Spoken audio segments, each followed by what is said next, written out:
development engineer for the Spark EV. Might as well start with the rear of the vehicle. This is the cargo space, plenty of groceries, you know, you can put things in. Usually if I'm going to the store and I need to get more in here, I can flip the seats down. I haven't been able to not get what I bought into the car. Underneath here is a run, you know, if you have a flat tire, inflator kit, and then also a portable cord set. I call this opportunity charging. Opportunity charging. You know, you're at a friend's house that doesn't have a seat, and you just want a little extra juice. Top off. Yeah, you can do that. Okay. So this is that you hit.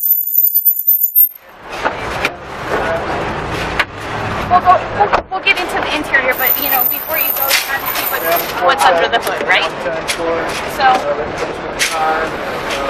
in here, first of all, you're going to see here's a 12-volt battery. Why do you have a 12-volt battery? You have this big battery in the back. Before we start up the vehicle, we check safety systems and the whole startup procedure, and the modules need power to do that. So we use a 12-volt battery.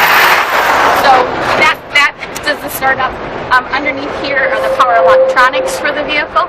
So we have, when we do have a fast charge option, that'll be coming. There's a HPCC. It's a high power charge contactors. It's basically a big high voltage junction box for the vehicle, because our compressor, our AC, our heater, they all run off the high voltage system because they're more efficient running off the high voltage. Underneath that, we have the APM, or the TPIM. These are all engineered, but the brains behind the motor and the motor controls for it. Underneath that is the motor. It's a direct drive, single gear system, so you don't have those shifts and those clunks and things going on. So it's real smooth. Very smooth, very quiet, because it's all electric. You'll notice 3 coolant bottles here. There's three different systems. So these are the cooling systems.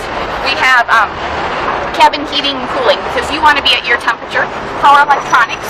So the electric controls need to be cooled or heated depending on the temperature, and they want to be at a different temperature than you do. So we have it on a separate loop. And then the battery. We condition our battery, heat, cold, to keep it at an optimal temperature, more efficient, more predictable. Vehicle range, and the battery cells longer life when you do condition your battery. It's just so compact. Amazing how much you got in here.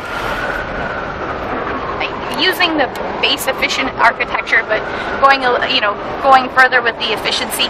The whole upper front grille is closed off, so this is all aesthetic look.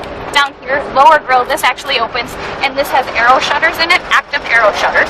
So they open and close depending on vehicle speed, temperature, if you need more cooling. When it's closed at high speeds, you're more efficient, so your arrow is better. Full arrow panels underneath the vehicle, completely closed out like a race car. Wow. So, I mean, attention to detail. Unique rear spoiler on the vehicle, different from the base vehicle, because as you change things in the front of the vehicle, it changes the airflow across the vehicle. And that's important. This helps the vehicle be more efficient. It's the tiny little details. People say, well, you know, you didn't, it's just a Spark. It's a Spark EV. It was specifically designed to be the most efficient vehicle on its lot.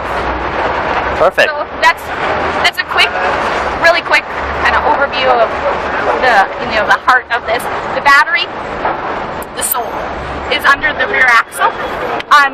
What you'll notice, we'll just grab this one. You don't lose space in the rear.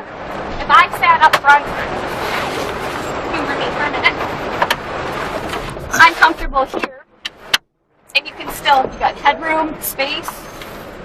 It's quite comfortable. I mean, I'm 6'2", so there's space. This is manageable. I can handle this. It's a commuter vehicle. You're not going across country in it. Right. Going out to lunch, you can comfortably fit 4 adults in the vehicle to get where you need to go. Exactly. Efficiently, quickly.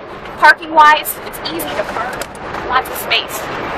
So that's part of our team is there's a bunch of 6-foot guys, and they grab these vehicles to go to lunch. And to me, that's testimony to say they could pick a Volt, a SUV, anything, and they pick the product that they work on.